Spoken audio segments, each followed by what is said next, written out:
I can give you my grade 9 student revision technique. Look up your grade boundaries, they're not that high.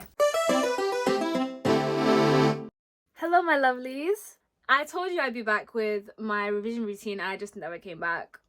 I'm sorry, but I'm here now. So I'm gonna give you guys my personal revision routine and technique that took my grades from this to this.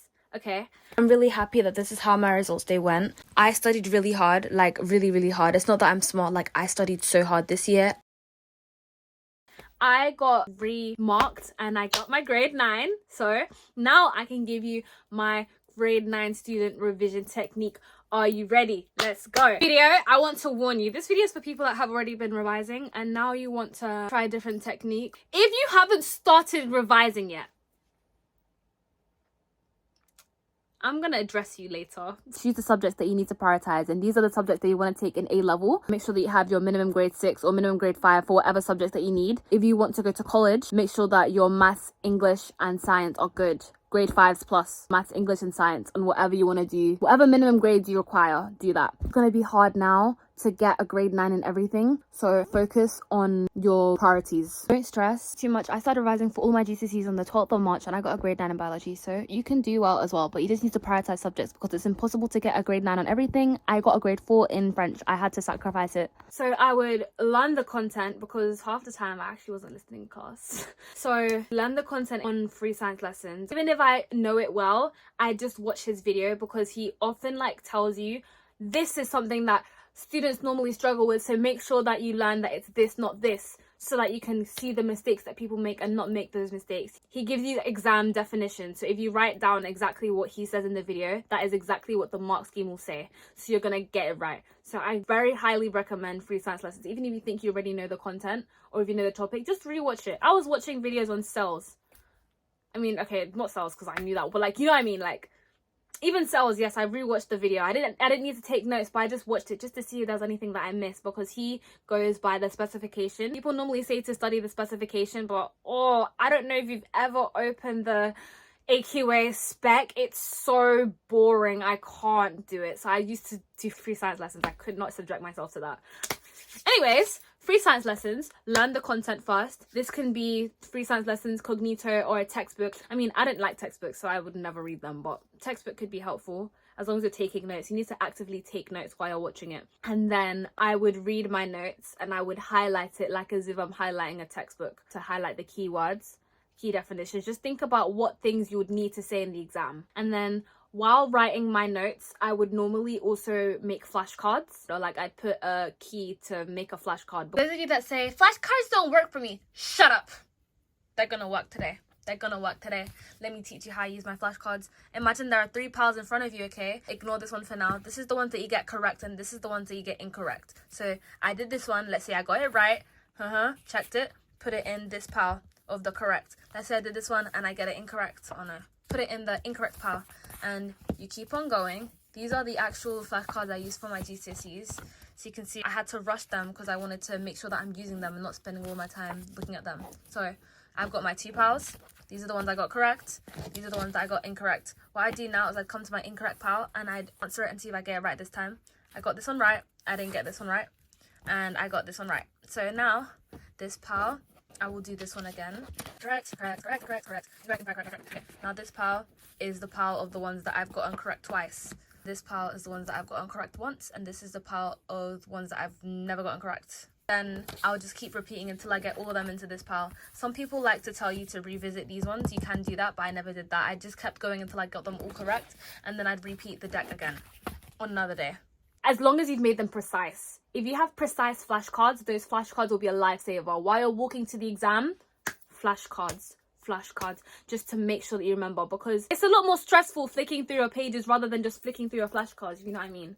So that's what I used to do. Before my exams, I would use my flashcards. Then I would blurt based off of that page that I've just done. Turn the page, blur everything. If you can see through the page, get a new page because you should not be reading it, okay? Once you're done blurting, you go back to your notes and you see which parts you have missed. Those notes that you didn't add, you want to write that in with a different color pen.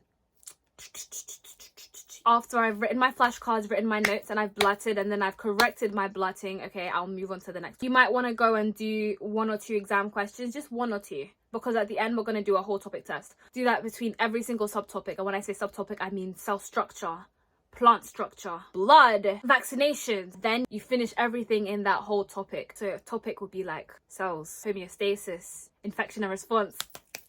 Oh, I actually missed GCSE, man. Infection and response was the one. If you know, you know. Once you've got all of that, okay, you're going to do a topic test on that whole topic. One great place to find that is on Study Mind. I went to the school library and I printed it off. My school blessed us with having free printing credits. If you don't have free printing credits, oof, girl, I don't know what to tell you. Nah, I'm joking. Because sometimes when I was at home, I don't have a printer at home. So I'd have the exam questions on my computer and I just like write it in my notebook. You don't need to write the question down, just write the answers and the number. Once you've done the whole topic test, you want to keep going until you've done everything. Hopefully, as you do the topic test, you should see some improvement. And once you've done that test, mark it. You need to mark it. Doing practice tests are going to be useless if you aren't marking them afterwards. So you need to make sure that you've marked your test. Once you've marked your test, you can look at it and then be like, okay, so this is where I went wrong. This is what I do well. Mark down what you've done wrong. Mark down what things you haven't said.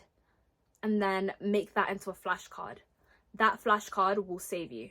Make flashcards for things you get incorrect. Make flashcards for things you get incorrect. Those flashcards, some of them were on my GCSE and I was like, oh my God, trust me. You need to do that. You need to do that. Trust me. Because you don't want it to get into the exam and you're reading the question, you're like, oh, I did this on a practice question. Because, you know, a lot of the time, the practice questions that you do, very similar things will come up in the GCSEs. Once you've done all of the topic tests, okay, and you've completed all the topics, then you can do the whole of paper 1. Biology paper 1. Boom. Once you've done that, biology paper 2. Boom. Very similar things will come up in the GCSE. So if you're doing tons of practice tests, if you've done 2019, 2020, 2021, 22, 23, you can't do 23 yet, I don't think. You can't do my paper yet. But you can do all the other ones. Once you've done them, yeah, trust me, the GCSEs, they're ready for you. And once you've done the whole paper, you want to do it again. You want to do another year's paper. Do 2019's paper, then you want to do 2020's paper. You should be seeing improvement between the two. Once you've made the flashcards and learned the things that you've gotten wrong and then gone on to the next one, you should see improvement. And eventually, you're going to be getting high grades. On my results day video, you saw I spent 132 hours outside of class revising in total from March 12th all the way to the end of my GCSEs.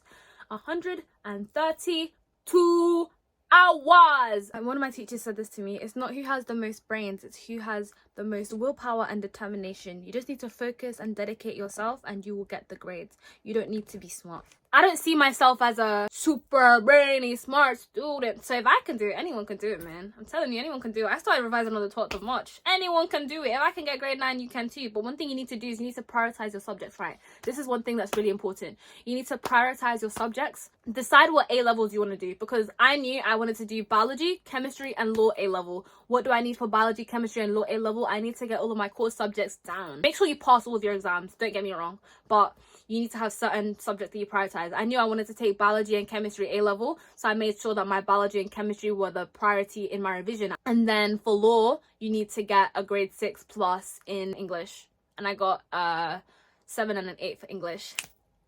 And then French, I got a 4 in French. I just knew that one of the things that's going to happen is not learning a whole new language in 2 months. I just had to accept that. I had to take that L, I can't lie. I didn't even revise for French at all, I don't think. Before you come for me, I took foundation French. Thank you very much. They told me I could do higher. I said no. No, I don't want to. So in summary, you need to prioritize your subjects that you're going to take for A levels, because if you do bad on anything, it can't be the ones that you want to go to year 12 with. I know people that had to go to college even though they wanted to go to sixth form. Summary: prioritize your subjects. Revision technique consisting of learning the content, blurting the content, and making flashcards of the content, okay? Highlighting, doing practice questions per topic, bringing all those topics together to do practice tests on the paper, resit the papers, get high scores. Once you're getting 80% on them papers, yeah, you're calm. Look up your grade boundaries. They're not that high. I won't lie to you. to get a grade 9 was 132 out of 200. That means that you can lose about what? 68 marks you can lose. So that is like 34 marks per paper. You only need to get like 70 something% to get a grade 9. You can do it. I can make a video for English if you want, because I did get a grade 8 in English. Like, let's not devalue that. Yeah, I got a grade 8. I was actually predicted a grade 9, but in the exam I panicked. The essays that I gave my teachers, I would get 27 out of 30 for the 30 markers. So I was a good student. I just didn't live up to my full potential in the exam. It was still really great. So yeah, if you guys enjoyed my video, get to revising, because I know that you watched this video, okay, on how to revise instead of just revising. Go revise now. I've told you how to revise. Don't watch another video. Go. And go and ace your GCSEs. Good luck, guys.